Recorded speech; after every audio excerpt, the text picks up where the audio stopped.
Wabarakatuh. Oke teman-teman, perkenalkan nama saya Diva Triardianti. Saya dari kelas fase F AKL.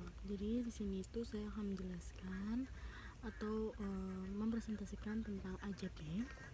Ini ayat jurnal penyesuaian.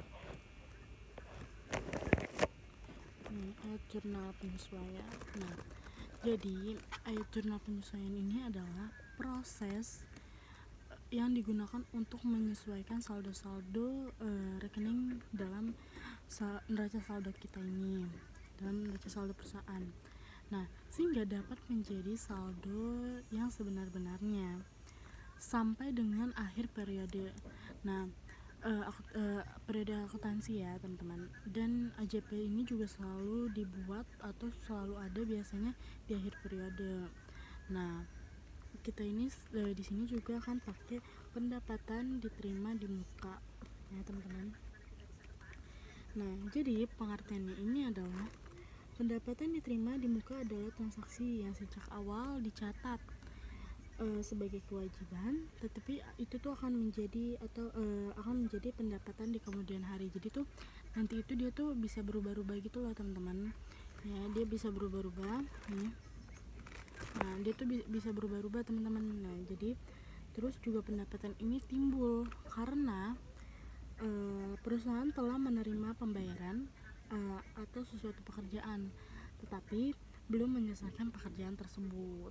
Jadi tuh si pendapatan diterima di muka ini tuh biasanya jadi kita dibayar sama seseorang untuk mengerjakan sesuatu hal, tetapi belum belum selesai pekerjaannya, kayak ya baru beberapa persen gitu pekerjaannya, itu kayak gitu. Nah, di sini tuh kita pakai di sini tuh ada dua metode. Yang pertama itu ada pendekatan raca atau harta. Ya. Terus yang kedua ini ada pendapatan laba rugi atau pendapatan gitu teman-teman. Nah, jadi untuk kali ini tuh yang saya pakai itu adalah pendapatan laba rugi ya teman-teman. Nah, di sini tuh saya tuh udah buat soal, bukan buat soal sih, maksudnya saya memberikan contoh soal ya. Nah, jadi tuh sebelum itu saya menjelaskan sedikit tentang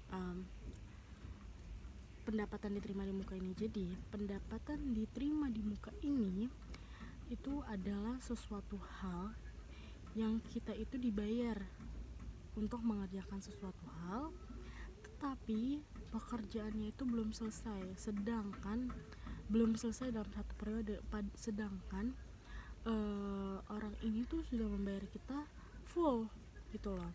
Jadi contoh gini, misalkan jadi ada orang yang membayar kita untuk sewa ini toko misalnya ke kita. Nah, kita terima nih, mereka itu sewa tokonya itu selama 12 bulan atau 1 tahun, tapi dimulai dari bulan Juli periode misalkan 2021, Juli 2021. Nah, itu bayar tuh dalam 1 tahun. Nah, sedangkan Juli itu kan ya cuma sampai Desember gitu kan. Juli 2021 ini cuma sampai Desember, Juli, Agustus, September, Oktober, November, dan Desember, 6 bulan. Sedangkan mereka itu udah bayar kita dalam 1 tahun, jadi kan berarti masih ada sisa. Nah, jadi sedangkan kita itu harus menutup buku atau harus kayak menghitung muanya dari jurnal, neraca lajur, terus laporan keuangan dan lain semacam itu tuh harus dalam satu periode, nggak boleh di luar periode itu kalau jurnal penyesuaian ini kan. Nah, makanya kita pakai di pendapatan diterima di muka ini, jadi maksudnya menjelaskan gitu loh. Nah, di sini tuh ada contoh soal nih teman-teman, bacain ya. Nah, saldo pendapatan diterima di muka sejumlah 20 juta rupiah, dan sampai akhir periode perusahaan mereka ini baru mengerjakan sebesar 5.200.000 rupiah. Jadi dicatat sebagai pendapatan sewa bertambah dan pendapatan diterima di muka berkurang sebesar 5.200.000 rupiah. Artinya masih ada 14.000 14.800.000 rupiah yang masih menjadi utang pendapatan perusahaan. Jadi itu kayak mereka uangnya lebih tapi kita masih punya utang jasa ibaratnya gitu, atau kayak masih ada utang nih sama si yang membayar kita ini kayak gitu. Nah di sini tuh udah saya buat juga jurnalnya. Nah untuk di jurnal umumnya itu kita taruh debitnya itu adalah kas, dan untuk kreditnya itu adalah pendapatan sewa. Di sini kita pakai jumlah uang yang mereka bayar, yaitu 20 juta rupiah. Nah ini tuh kita pakai metode laba rugi ya teman-teman. Nah terus ini jurnal penyesuaian itu di debitnya itu adalah pendapatan sewa, dan di kreditnya itu adalah pendapatan sewa diterima di muka. Kenapa kita pakai yang 14.800.000 ini?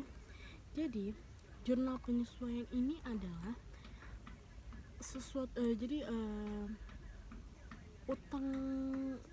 utang jasa kita ke perusahaan gitu. Jadi kayak sisa uang yang belum kita kerjakan tapi sudah kita terima, itu yang kita masukkan ke jurnal penyesuaian. Jadi kayak gitu teman-teman. Makanya di sini saya pakai yang 14.800.000 rupiah itu. Jadi kayak gitu teman-teman. Nah segitu aja presentasi dan penjelasan dari saya tentang AJP di pendapatan dibayar di pendapatan diterima di muka ini. Semoga teman-teman semua ngerti, semoga apa yang saya sampaikan ini tersalurkan, dan juga dimengerti juga. Kurang lebihnya mohon maaf, mungkin ada salah-salah kata. Wassalamualaikum warahmatullahi wabarakatuh. Dadah.